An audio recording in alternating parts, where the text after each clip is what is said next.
আসসালামু আলাইকুম। এক ছেলে মাদ্রাসায় পড়াশোনা করত।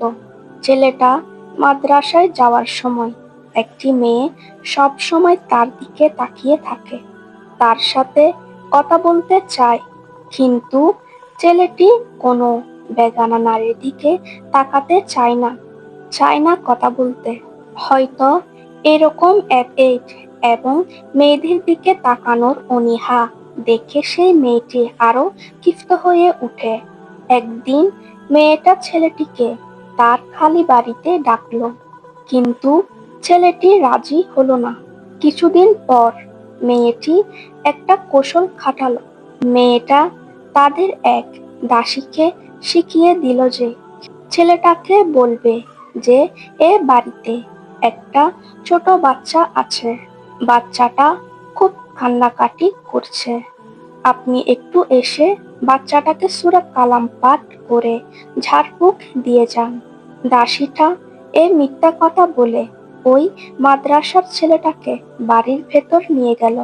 তারপর সে দুষ্টু মেয়েটা ছেলেটাকে নির্জন একটা রুমে বন্দি করলো।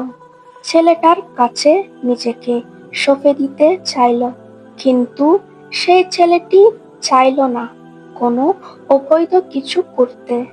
ছেলেটি পড়ে গেল মহা বিপদে। বুদ্ধি করে বলল, আমার একটু টয়লেটে যেতে হবে।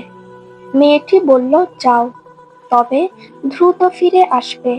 ছেলেটি বাধ্য হয়েই টয়লেট থেকে নোংরা পানি দিয়ে তার পুরো শরীর মেখে নিল, যাতে তার শরীর থেকে বিশ্রী গন্ধ বের হয়। ছেলেটি টয়লেট থেকে বের হবার পর মেয়েটি তার গায়ের দুর্গন্ধের কারণে তাকে তাড়িয়ে দিল, আর ছেলেটি খুশি মনে বের হয়ে গোসল করে মাদ্রাসায় গিয়ে ক্লাসে প্রবেশ করলো। উস্তাদ ক্লাস চলাকালীন সময়ে বললেন, তোমাদের মধ্যে কে আজকে এমন সুগন্ধ লাগিয়ে এসেছ যে পুরো ক্লাস সুগন্ধময় হয়ে আছে?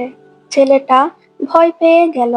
মনে মনে ভাবল, হয়তো তার গায়ে কোথাও ময়লা লেগে আছে, অথবা ভালো করে ধোয়া হয়নি, সেখান থেকে মনে হয় দুর্গন্ধ বের হচ্ছে।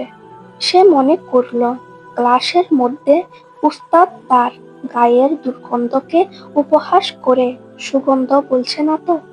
ছেলেটা লজ্জায় মাথা নিচু করে বেঞ্চে বসে রইল।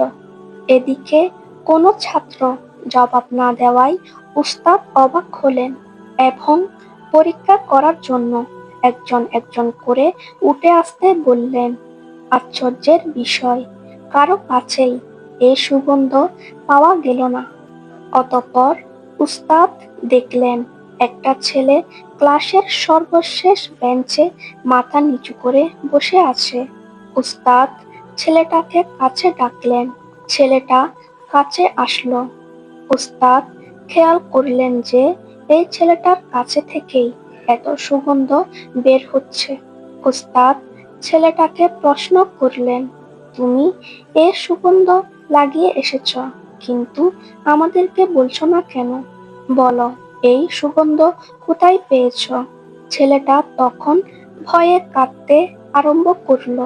উস্তাদ আরো বেশি অবাক হলেন এবং ছেলেটাকে বললেন, তুমি কাঁদছ কেন? তখন ছেলেটা সম্পূর্ণ ঘটনা উস্তাদকে বলে দিল। সবকিছু শুনে উস্তাদও কেঁদে ফেললেন এবং ছেলেটাকে বুকের সাথে জড়িয়ে ধরে সকল ছাত্রদেরকে বললেন, তোমরা যদি কেউ একজন জান্নাতি মানুষ দেখতে চাও, তাহলে আমার এই ছাত্রটিকে দেখো। সুবহানাল্লাহ। ছেলেটি আর কেউ না, তিনি হলেন ইমাম গাজ্জালী রহমতুল্লাহ। আজকে এ পর্যন্ত, দেখা হবে পরবর্তী ভিডিওতে। এরকম আরো নতুন নতুন ভিডিও পেতে আমাদের চ্যানেলটি সাবস্ক্রাইব করে পাশে থাকুন। আসসালামু আলাইকুম।